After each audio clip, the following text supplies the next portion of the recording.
À partir d'ici, nous pouvons déjà commencer à comprendre dans quelle mesure nous pourrions, dans un futur très proche, tenir compte de preuves dans la blockchain.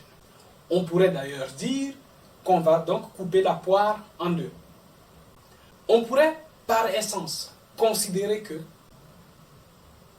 tout hash, toute preuve issue d'une blockchain publique, par exemple Bitcoin ou encore Ethereum ou Tezos, eh bien, ce type de blockchain nous fournira forcément une preuve parfaite. Alors, ici, nous allons changer complètement de conception de la preuve. Nous n'allons pas nous baser seulement sur la partie littérale d'une preuve, nous allons également nous baser sur le degré de confiance que l'ensemble des membres d'un réseau, d'une blockchain, portent à leur blockchain. En l'occurrence, les blockchains publiques, Ethereum et Bitcoin, j'aime beaucoup à insister sur ces deux blockchains, surtout Bitcoin, eh bien ce sont des blockchains qui sont très difficilement piratables, donc modifiables.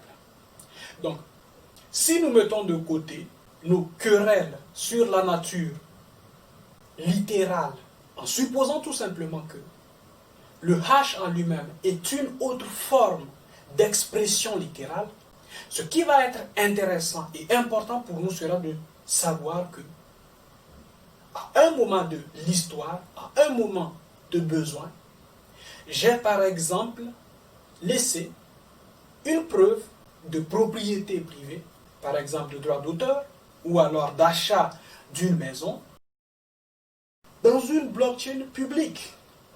Et je vous rappelle que le hash ne permet pas de révéler le contenu de la transaction, mais permet à tout moment de pouvoir s'assurer que la transaction que nous avons, le contrat que nous avons en main, équivaut bel et bien à la signature, donc au hash contenu dans le réseau public Ethereum. D'ailleurs, en ce sens-là, nous ferons à la fin de ce cours sur la preuve dans la blockchain un exercice complet en utilisant la blockchain Ethereum et un de ces réseaux tests qu'on appelle Rinkeby. J'ai, pour ce faire, développé un contrat intelligent qui nous permet de mettre sur pied un acte authentique de vente immobilière. Donc, revenons à nos poules. Pour moi, à ce stade de l'évolution de la blockchain et de sa connaissance par la communauté juridique, tout hash qui proviendrait d'une blockchain publique, comme Bitcoin, comme Ethereum, serait pour moi une preuve parfaite. Dans le même temps, comment est-ce que, en mon sens, on considérerait une preuve dans la blockchain issue de la blockchain privée? Eh bien, moi, je lui donnerais plutôt une valeur imparfaite. Que cette blockchain soit issue d'une communauté unie de notaires, d'avocats, etc. Je ne pourrais pas à 100% lui faire confiance. Pour une seule raison.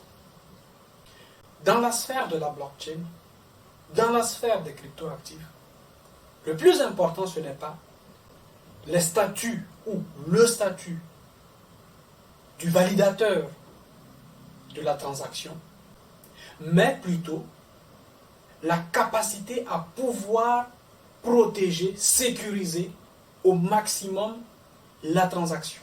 Je m'explique. Quand bien même l'État créerait demain une blockchain publique certifiée, cette blockchain, tant qu'elle est contrôlée par l'État, est 1. Centralisée, 2.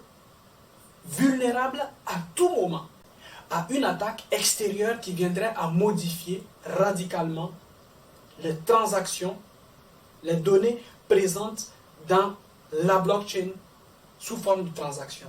Donc, ici nous voyons que nous changeons complètement la nature du pouvoir. Nous ne sommes plus dans une perspective où c'est l'État lui seul qui certifie des transactions.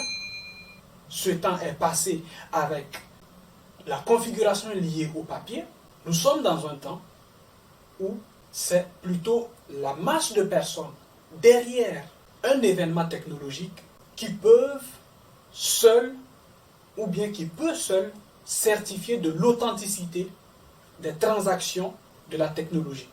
En d'autres termes, et sortant toujours des querelles de la perfection ou de l'imperfection d'une preuve, je ne considérerai pas une preuve issue d'une blockchain notariale comme étant une preuve parfaite au sens de la nature privée de la blockchain notariale.